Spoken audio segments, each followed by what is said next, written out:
subax walba oo cudoon oo uu Allah subxaanahu wa tacaala kugu galladaysto kuna sahlo inaad neefsato oo aad soo toosto uga mahadceli. Waxaan qirayaa inaad adigu tahay qof guuleysan kara. Se waa goorma?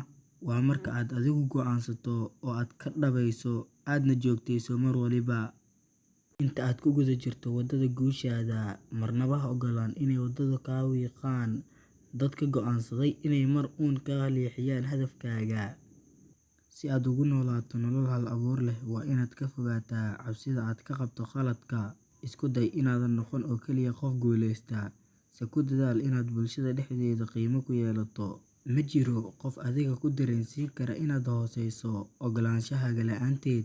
Waxaan rumeysanahay in geesinimadaada iyo kartidaada ay ku horseedi karto guushaada. Se waa marka aad ku dadaasho oo aad juhdi badan geliso.